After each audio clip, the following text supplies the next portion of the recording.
Good afternoon, everybody. Again, my name is Paolo Borella. I'm the CEO of Vertical, and I have the joy to welcome this guest and host a little panel about media in the internet age and startups and the health segment as well. Maybe let's start with a little intro round. Tarmo, you want to introduce yourself and who you represent and what's your expertise? I mean, hello everybody, for the people who have not been here for the whole of afternoon.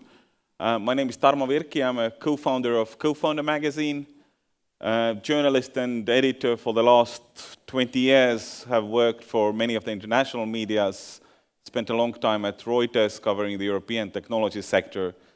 For the last 5 years living in Estonia and enjoying a lot the local startup scene over there. Thanks. Okay, hello everyone. I'm Päivi Ala-Risku and I'm working for Helsingin Sanomat, which is the biggest newspaper in Finland. And I work there in online desk for a lifestyle online desk. So I write about health, nutrition, exercise, parenting, and stuff like that.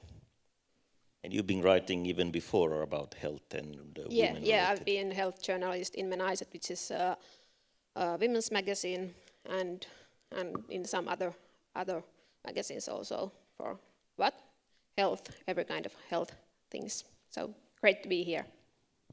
Thanks, Päivi. And Patrik. Yes, hello everyone. I am Patrik Schuman from Yle, from the Swedish-speaking news. I do economical news for television, radio, and internet. And I've also been doing a lot of stories about startups and also from the health sector. Great. And what about your background or past experience? Past experience in the segment? In journalism, well, I've done a lot of things during the years. I've been hosting radio discussions for many years, and I've also done science programs back in the days. But now for several years, as I said, economical journalism. Thanks a lot. All right, then let's talk a little more about modern days and internet. And I think one of the topics that has been thrilling a lot is about the internet eating print and eating TV and eating radio. And I think that we have some people here who have different opinions, or actually have found a way to find more innovative approaches to make it still relevant and valuable. You want to start, Tarmo? Yeah, I think all this talk of internet is total bullshit, of course. It's something weird and it's a fad which will, of course, go away. So in 2014, we decided that let's take the most digital audience out there and let's build an analog product for them. So we built a CoFounder magazine, which is basically an analog product for the digital audience. It does have a web page. We share a few stories there for the people far away who cannot touch and feel the paper publication. But, we didn't go with the original idea to have just a black page on the internet. That was the idea, that there's just a black page and one button that click here to subscribe. But we do share a little bit of information, and it's probably good also. We do have a reasonable kind of readership on the web too. But what I'm proud of is, of course, the paper publication. And it's also the basis for the CoFounder, it's the basis for the business model too. We distribute it at the startup events. So if you go next week to Arctic 15, for example, our new full edition will be there. You can take it from there for free.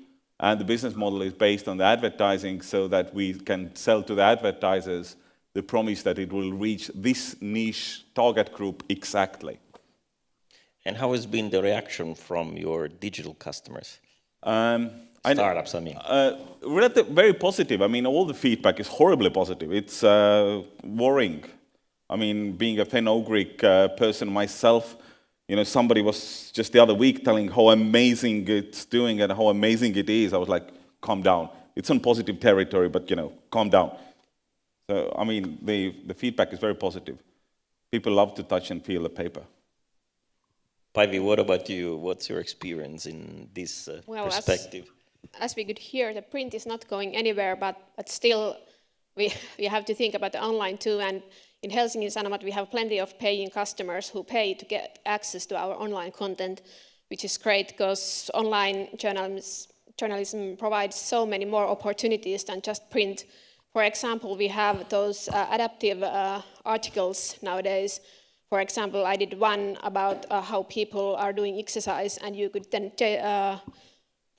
answer there how old you are and where you live, and then the text changes according to your responses, so you can compare yourself directly to other people that are just like you, and that kind you couldn't do with print. So I think online is just great for journalism. And what about the startup perspective? How do you interact with them, or how do you choose which startups to channel to your media?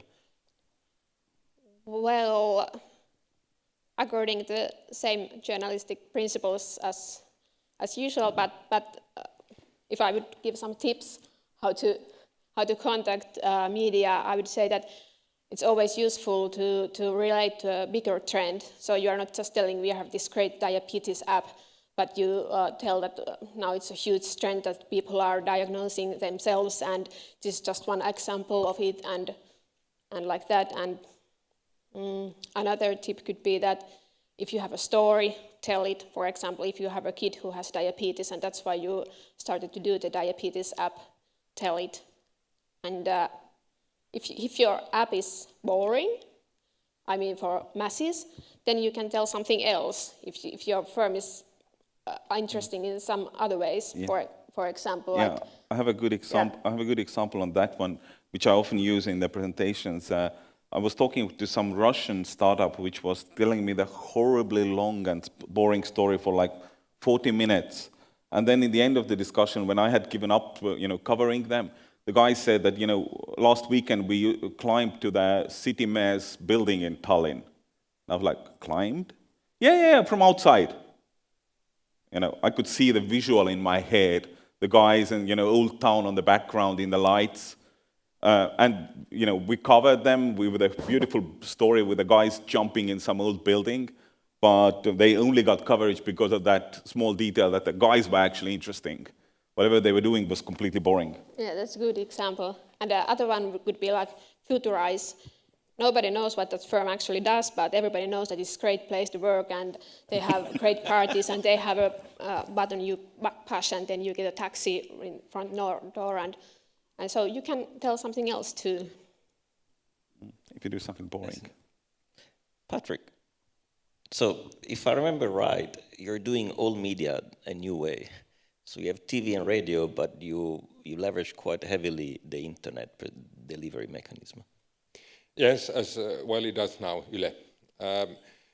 We are, at least in the news, in the Swedish side, we are all making radio, television, and internet, almost all journalists nowadays. And of course, these are targeted to different groups of the society and different audiences. But of course, that is not entirely true. According to our research, nobody basically under 45 watches television, and I constantly meet people who are younger than 45 who have watched television news even. So nothing is black and white. But basically, we are also adapting us to the trend that younger people go, and I'm saying 45-year-olds, 50-year-olds, I'm talking not very old people. They go to the internet and get most of the news there. And that is why we emphasize very much on that. Though we have a very large audience on our television news, but most of them are 65 or older. So, but we still make versions for all these channels with the same news. Not too much startup coverage in the TV news then. Yeah, do you cover startups, and how you cover startups, and how do you tune the message for the different audiences or channels? Of course, that is a bit difficult, but we try to make stories that interest all. But the way we present it is, of course, changes a bit. We take into account that, older people can also be customers in the same way as younger people, and they might be interested in a lot of the startups. But we will maybe not make. We choose the startups in a way that we choose the startup that might interest them, of course. But then. On television news, the stories is usually 1 to 1.5 to 2 minutes. That is not very much. We can make a much larger story on the internet and make a version of that. And on the radio, that can be more minutes also, which, surprisingly enough, many people listen to still, even though we have the internet. Yeah, that's actually very interesting. I love the way how different channels and different media, they have some overlaps, but they have even different kind of main audiences. And then you can, basically what you were telling is that if you made an interesting case, you choose which channel to use, or you choose how to package the content for different audiences for the same content. Yes, and one thing that is developing in Finland at the moment and at Yle is, of course, and I think everybody is developing that, how to present television material, for instance, on the internet. We have the, I don't know how many of you know the Arena site that we have where we put all the television programs. And of course, for instance, the news stories might be interested even after the fact that the news broadcast has been sent. But the news broadcast in itself is not totally interesting 2-3 hours after it has been sent. So we are developing and looking into that, what is the best way to give the stories a longer life, so to speak. Interesting.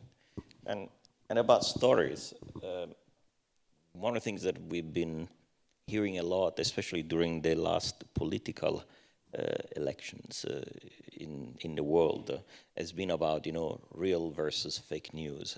How does that affect the way you work and how you pick content, or, how do you validate that one? Does it have any influence in, especially for the health segment eventually, and startups? Yeah, I think in health news, the fake news are old news, because it's always been, there's been homeopathic things around and stuff like that doesn't have a scientific background. So I think health journalists are used to fact checking quite a lot. Thinking of cases like Valke, or yeah, I think the sourcing challenges have always had in the health tech sector. In print, it's a little bit kind of easier process. There's no time pressure usually, or the kind of no need, at least for us, where we're doing a quarterly, that you would need to press the print button now to beat there's somebody else in a competition. So it's a bit, I think, the whole general stories of the fake news world are a bit further. It's more like a social media, and I would blame internet for that. It's really bad for you. You should go back to print.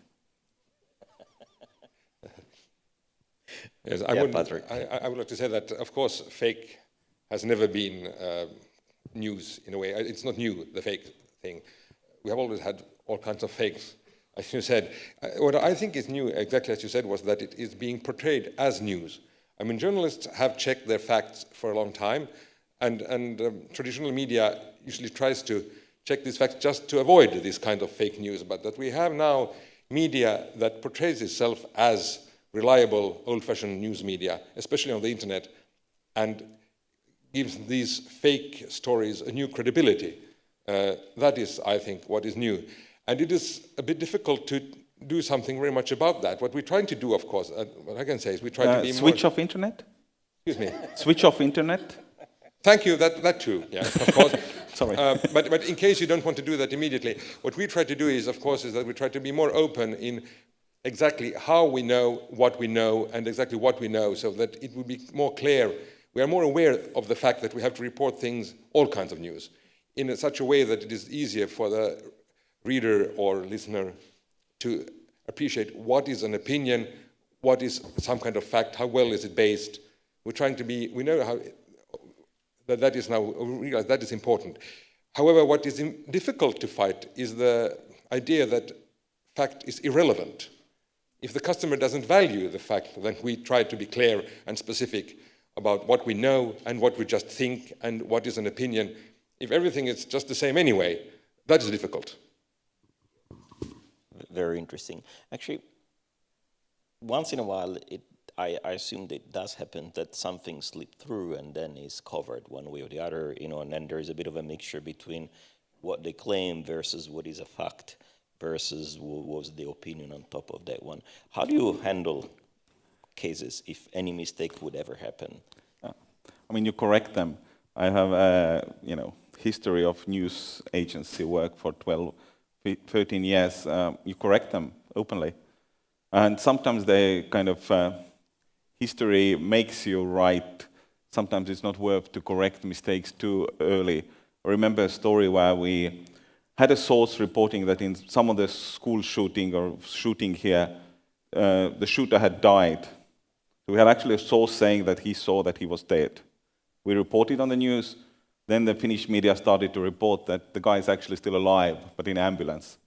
But an hour later, he was dead, before we had the time to find out how to exactly correct it.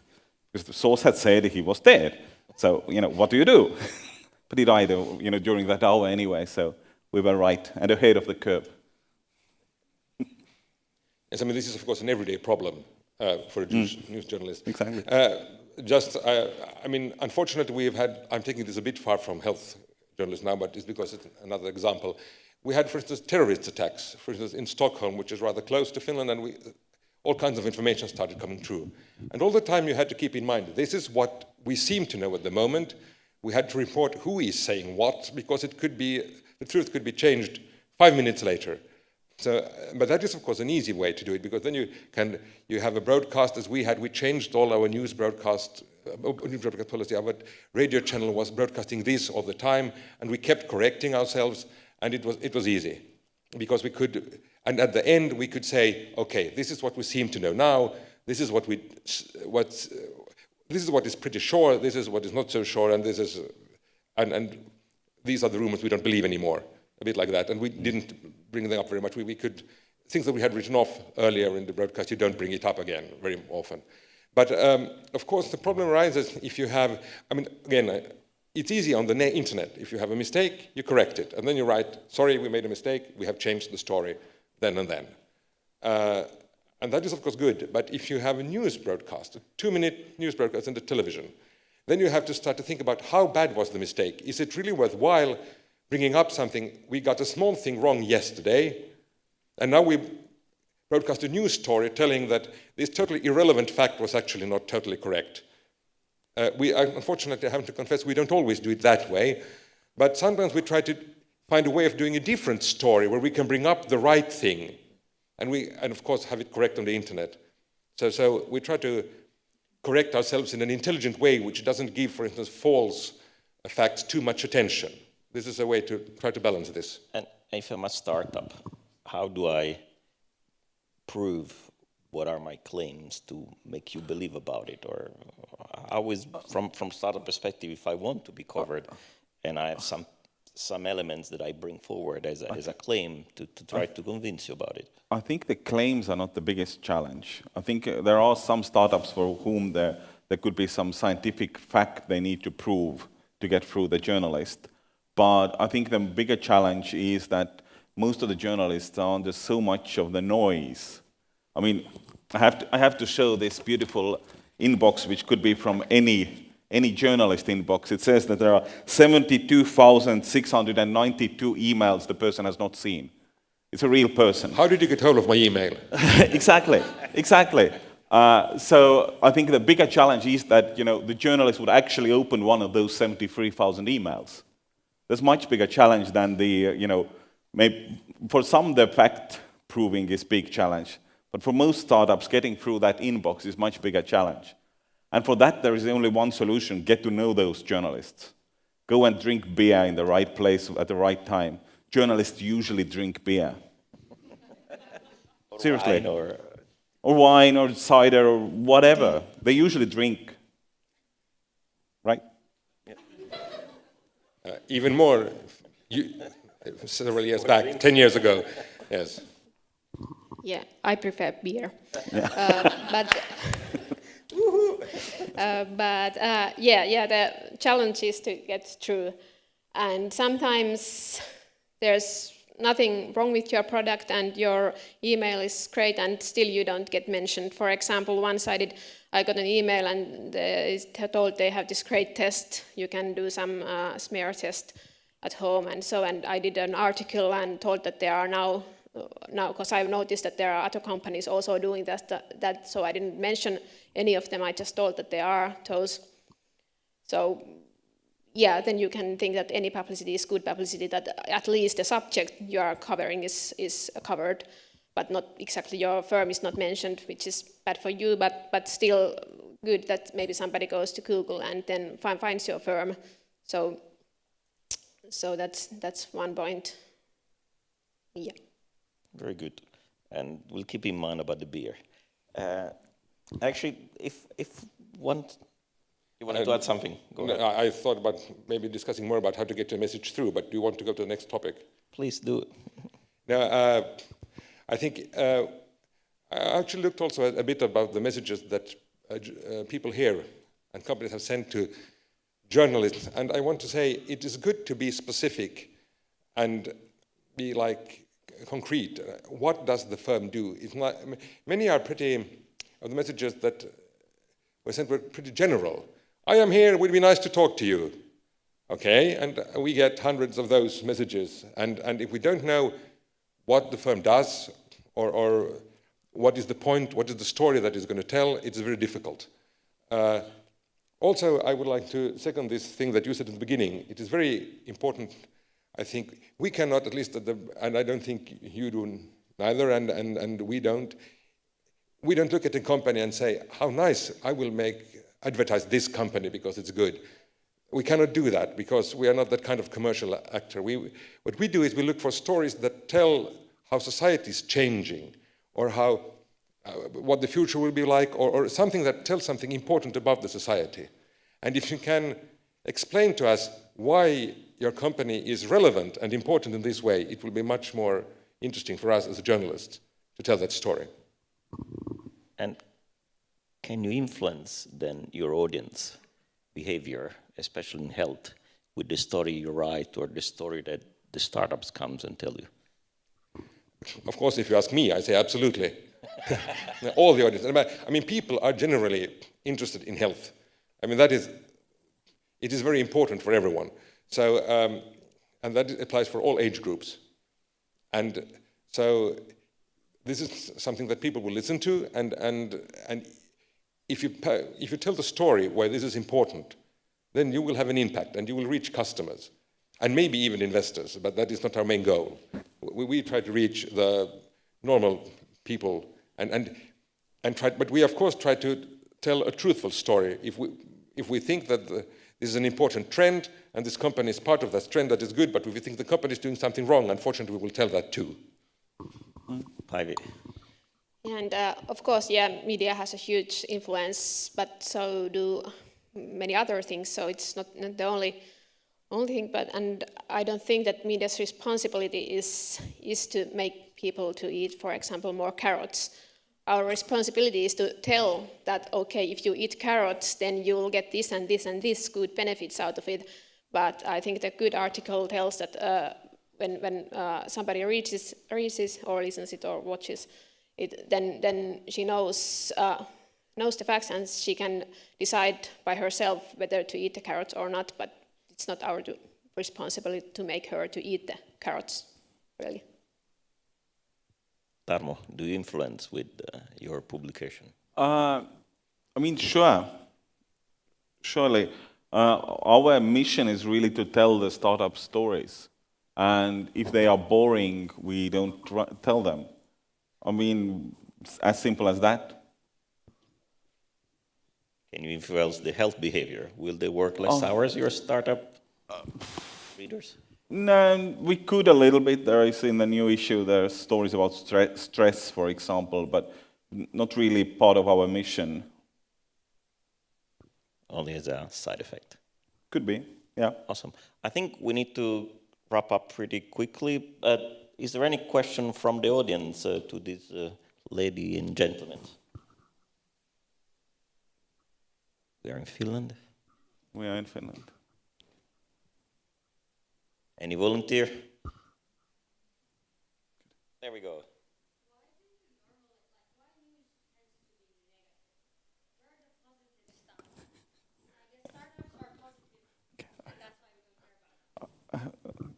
You want to start, please? Well, ladies first. Well, would you like to read the 7,000 news that every bus line drove successfully to the end today?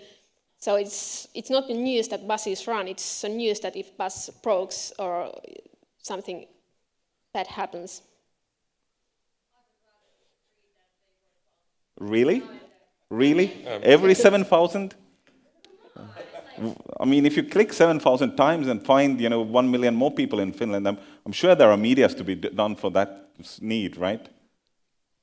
I think in Italy it would be a news if the bus runs on time. On time. Yeah. Because it's an exception. Of course, I understand what you're saying, but I do not totally agree with you because, as I said in the beginning, I've done several stories about startups, and they've been mostly positive, actually. But of course, I mean, catastrophes and bad news are important, and people have to know about them, and also political news, and they are not always positive. And economical news about the state in Finland for the last many years have not been very positive. Of course, I understand what you're saying.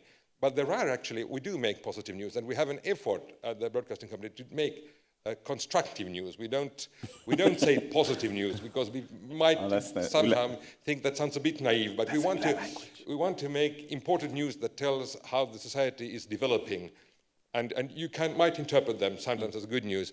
But we cannot make uncritical news. That is something we cannot do. Just one short comment. In the startup space, of course, most of the news are positive. People have raised money, won some major deals, found some breakthrough, have been sold for hundreds of millions. I mean, most of the news in the startup space are actually positive, which is, of course, another problem because most startups think that all news in startup space are positive.